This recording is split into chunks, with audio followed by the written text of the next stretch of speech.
Hello, and welcome to this lesson from Simple-ESL. And in today's lesson, we are going to be looking at future and talking about the future. We will use will to make predictions and decisions. We will use be going to talk about plans and intentions. And we'll use the present continuous for scheduling future events. We'll also discuss topics like environmental issues using different future forms. Let's get into the lesson.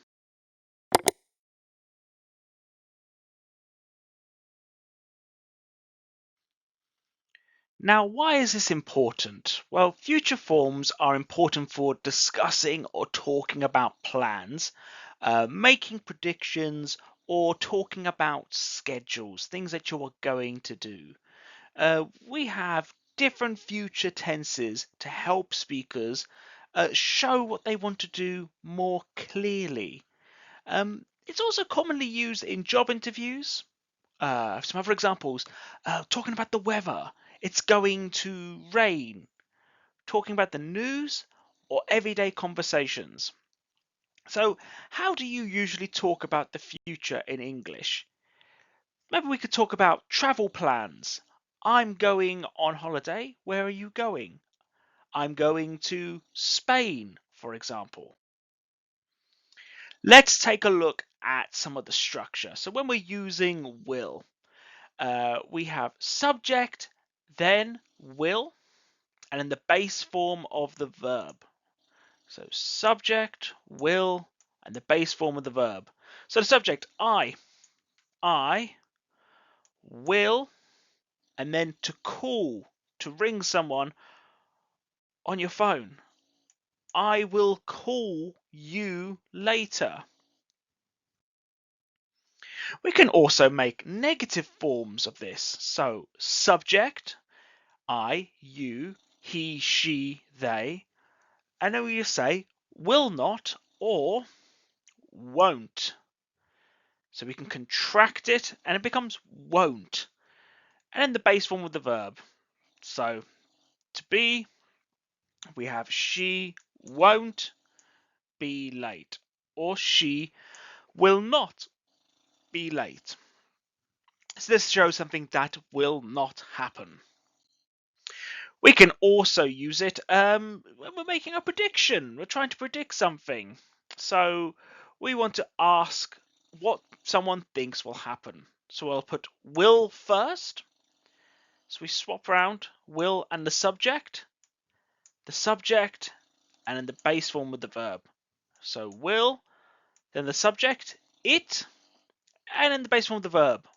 Rain, the verb to rain. So will it rain tomorrow? And then we're looking for an answer from the person we're asking the question to. Now, let's take a look at be going to and the present continuous. When we want to form this, we'll have subject, the verb to be, going to, and in the base form of the verb. If we want to make it negative, we'll add not. So subject, be, not, going to, and the base form of the verb. And then we have question. We'll swap be and subject around. Be, subject, going to, and the base form of the verb. Here are some examples. I, the subject, be, am, going to, and the base form of the verb, visit. I am going to visit my grandmother this weekend.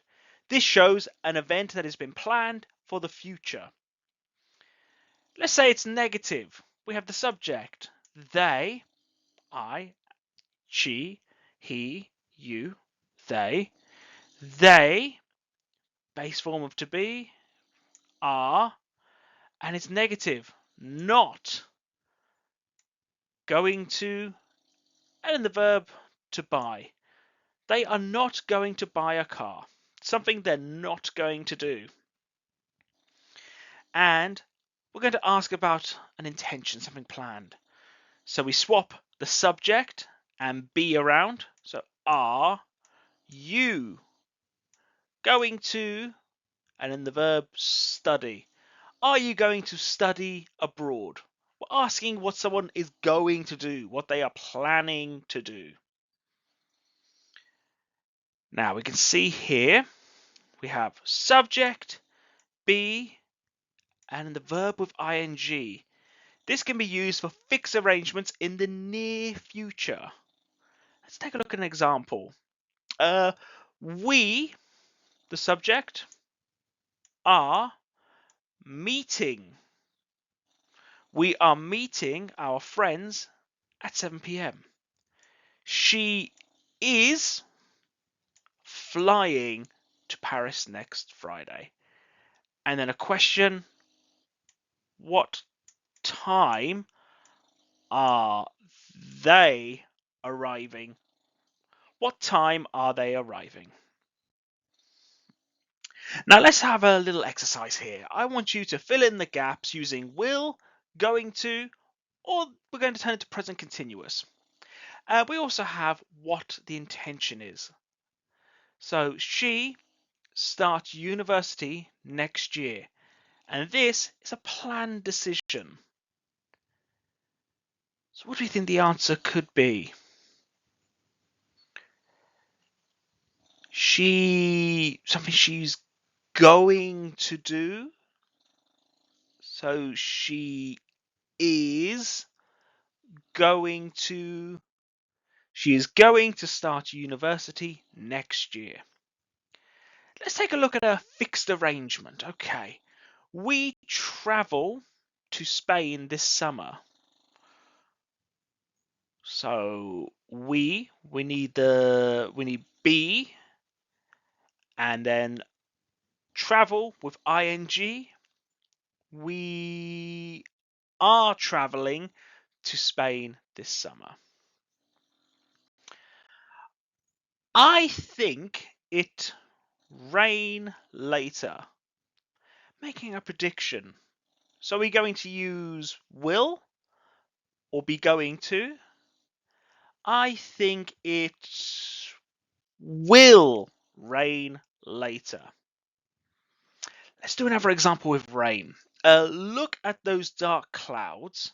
So I have evidence, I have information. What are we going to say? Be present continuous. It is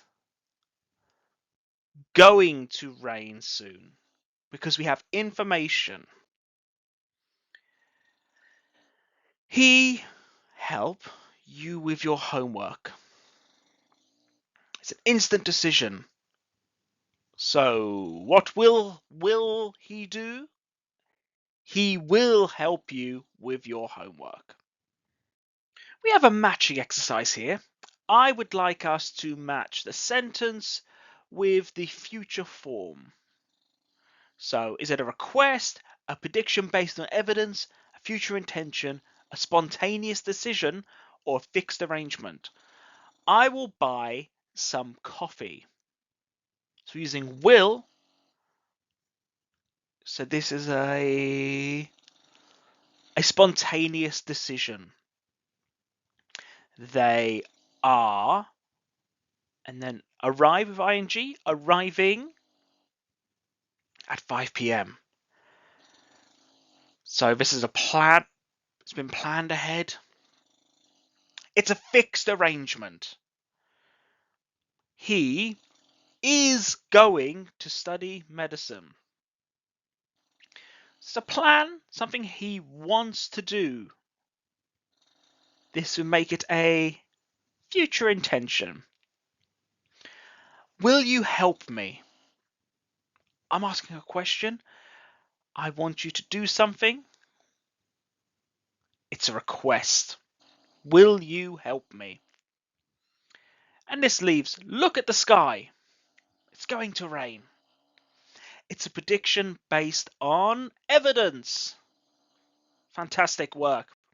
Let's do some sentence transformations. I'd like you to rewrite the sentences using the correct future form. So I decided to move to London.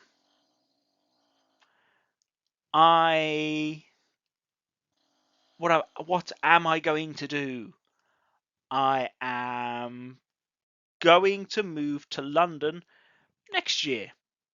We'll add this in. It's a future plan. The meeting is planned for 3 p.m. And we want to use start. So we want start with ing. So what else do we need to add? The meeting is starting at 3 p.m. Now, the sky looks dark. It will rain soon. What can we do with this information? We're making a prediction based on evidence. So what's going to happen? It is going to rain soon. He wants to travel to Japan. So we use go. What is he going to do?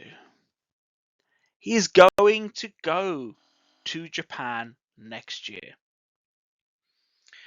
I promise I won't be late. What will I do? I will arrive on time. Now, if you'd like some more practice with this, find a partner, find an English speaker, and complete the following conversation using future forms. What are your plans for next weekend? What are you going to do? I will travel to the mountains, for example. That sounds great. What do you think? So do you think it will be sunny? I am not sure, but I think, so we're thinking it will rain. And here's a conversation about environmental issues and the future. I would like you to use the information we learned today and to write a passage of text. Write something down or speak to someone. What are some environmental problems today? How do you think technology will change the environment in 50 years? What will happen? What is going to happen? What do you think will happen? What are governments going to do to improve pollution? And are people changing their habits to protect the planet? And here are the key takeaways from today's lesson. If you'd like more practice, do use the QR code or the link in the description to access our Patreon. We have lots of good worksheets and exercises for you on our Patreon page. We've learned how to use will for predictions, decisions, things we're going to promise. And I will make a homework assignment for this lesson. We're going to say going to for plans and intentions. Hopefully you are going to complete the homework. Present continuous for scheduled events. I am scheduled for a lesson at 5 p.m. So I am going to teach a lesson at 5 p.m. And we've used future tense to talk about environmental issues. We have those questions about the environment that you can go over. I would like you to practice making those sentences about your own future plans and the environment. Try writing a short paragraph about the future of the planet. And why not check out the worksheet on our Patreon page? But I will see you in the next lesson. Have a wonderful day.